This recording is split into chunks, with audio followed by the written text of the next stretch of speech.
Black Ops Zombies is back, and so is the Dark Aether story. Today, I'm going to be going over every Zombies character that could be returning in some way, shape, or form, including our first set crew since Black Ops 4. We'll start off with every character that's been confirmed to appear.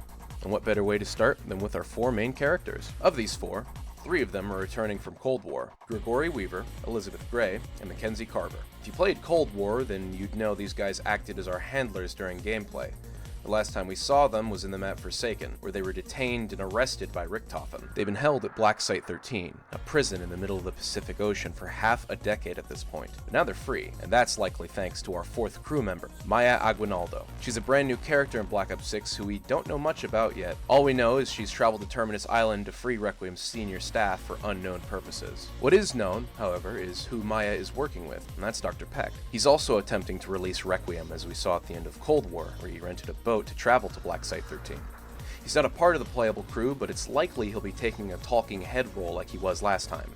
On top of all that, we also have confirmation that two other Zombies characters will be returning in the form of operators. Klaus, from Mauer der Toten, who seems to have survived his trip into the Dark Aether and repaired himself, and Brutus, the Warden of Alcatraz, who we last saw in Black Ops 4's Blood of the Dead. It's currently unknown whether or not Brutus's appearance is canon, but considering he's been reborn multiple times before, I wouldn't put it out of the realm of possibility that he might have been revived by the energies of the Dark Aether once again. Now, we'll go over the unconfirmed characters, some being more likely to show up than others. We'll start with a character we've already seen return in Modern Warfare 3 Zombies, Sergei Ravenov. Thanks to intel and cutscenes in-game, we know that he and the rest of Requiem tried to free Samantha Maxis from the Dark Aether but failed, leaving him as the only man left. But he's also not a part of the crew in Terminus, so if he does make an appearance, it'll either be as a talking head, or possibly as a part of the crew in Liberty Falls, assuming it has one. Speaking of Liberty Falls, we'll also probably see a younger Crystal Miller from Modern Warfare 3 somewhere in that map, as we learn she actually grew up in the town of Liberty Falls. We'll also likely see Eddie Richthofen make an appearance, as our first mention of Liberty Falls was in Cold War Intel, where a secretary describes building a test site at this West Virginian town. Plus, come on, it's Richthofen, he's practically the mode's mascot. Oscar Strauss and Raptor 1 are also likely to make appearances, since they too were arrested and sent to Black Site 13, but we can't say for certain what roles they'll play since they aren't seen in the main crew. Strauss might be taking another talking head role in-game, staying away from the action due to his old age, and Raptor 1 would likely be involved with the exfil since, that's what he did in Cold War. Another character we could see is Jack Fletcher, one of the antagonists from Modern Warfare 3.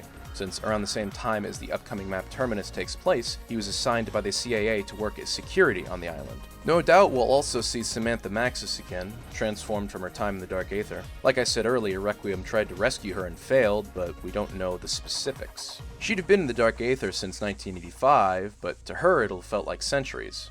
No doubt she'd be corrupted and transformed by the Dark Aether, much like Zykov was transformed into the Forsaken. On the topic of the Dark Aether, we'll very likely see the return of Mr. Peaks, who many people believe is bonded with Richthofen's son. Furthermore, we could also see some of the demons we met in Vanguard come back. After all, it's been stated that once the Forsaken is defeated, the Old Ones will reign once more. Finally, the return of Gobblegums might also imply the return of another character from the Old Aether storyline, Dr. Monty. Now this one's a little less likely, given that the last time we heard of him, he was getting banished to the Dark Aether, but it wouldn't be the first enemy we've faced that's returned from the Aether storyline.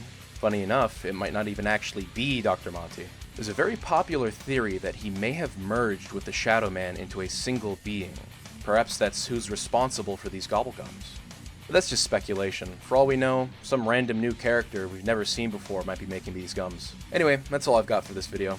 If there's any other characters you feel that I've missed, feel free to let me know in the comments. Be sure to like, subscribe, and share this video. I'll catch you in the next one. See ya.